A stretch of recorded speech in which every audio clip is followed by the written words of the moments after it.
What's up, people? Happy Wednesday. I hope you are having a really good week.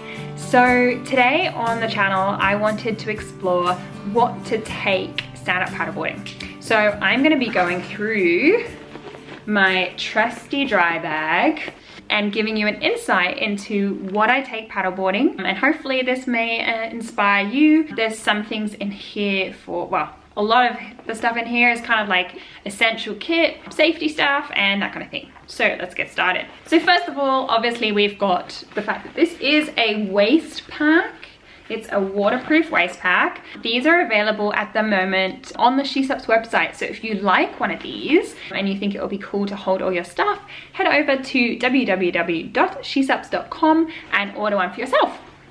So as you can see in this little pouch here, I have my water bottle. This is just a small water bottle that I used this morning for this morning's sunrise paddle. But I do advise if you're going out for longer than an hour, like take a good sized litre bottle. But water, pretty self-explanatory. Obviously, trusty mobile phone. Again, self-explanatory. You need this in case you get into any trouble. Yeah. Mobile phone. Oh, and also for the gram, because let's be honest, Instagram is a paddleboarder's best friend. There you go, that's my phone. Sunglasses. These are my sunnies. So, yep, sunglasses, again, self-explanatory. Really important though to protect your eyes, because obviously when we're spending so much time on the water, the glare can be really bad for your eyes. So consider something with a polarized lens. Polarized sunglasses are normally a little bit more expensive, but it's definitely worth it when you're out on the water all the time. And it also means that you're gonna see, if you've never tried polarized lenses before, you're gonna see the most vivid colors you have ever seen. And it's really good for looking through the water. So you're gonna see a heap more fish and all sorts of fun stuff. So sunglasses. What else do I have in here? Okay, I have my watch. This is because, this is kind of a personal one for me, because normally you'd be wearing your watch on your wrist, which I have a Garmin, but if I'm really honest, I'm really bad at charging stuff. Like, this has got 13%. My Garmin, I have no idea how much it's got. So I carry an extra analog watch just to be safe. So waterproof analog watch. A little snack, always important. Emergency chocolate bar. Cereal bar, banana, whatever you want. I've got a little protein ball. Tampon, you ladies understand. Don't get caught out paddleboarding. It is not fun. Okay, lip balm with SPF.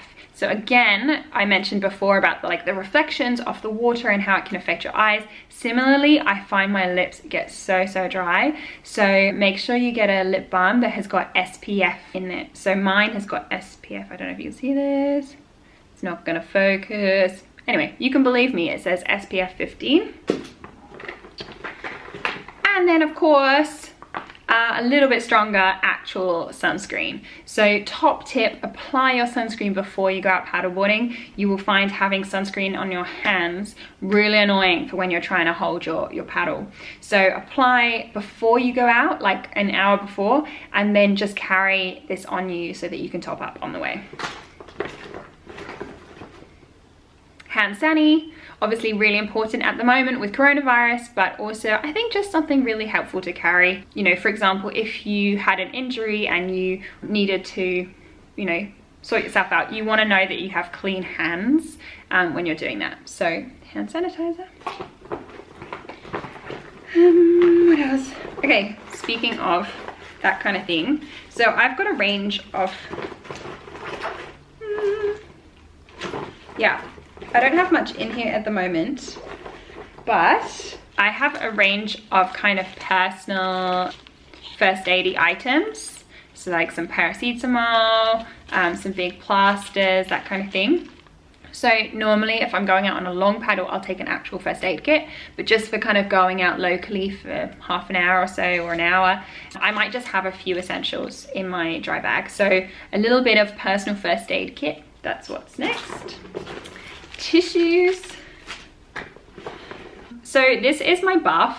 I use this for, you know, drying my hands or using it as like an actual buff, but it's also just this is in here as a reminder to tell you that you can either use you could use like a microfiber towel or something like that, so that then if you wanted to take photos using your phone, you can dry your hands before you touch your phone, saves getting salt and water and everything everywhere. So maybe a little towel is quite handy in your dry bag.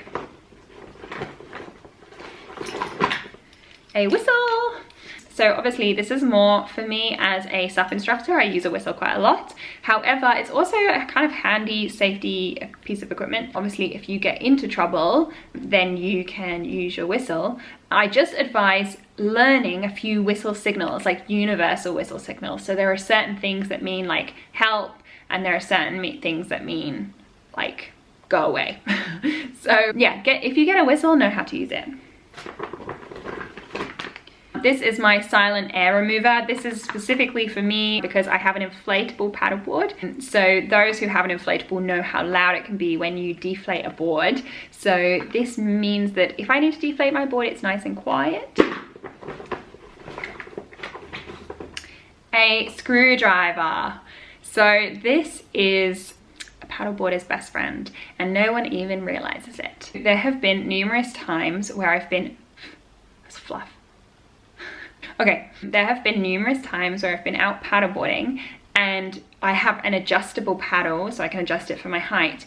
And sometimes the screws in that adjustable paddle can become loose. So when you complete your stroke and you push down with your top hand, you might find that your paddle shortens because that screw has become loose.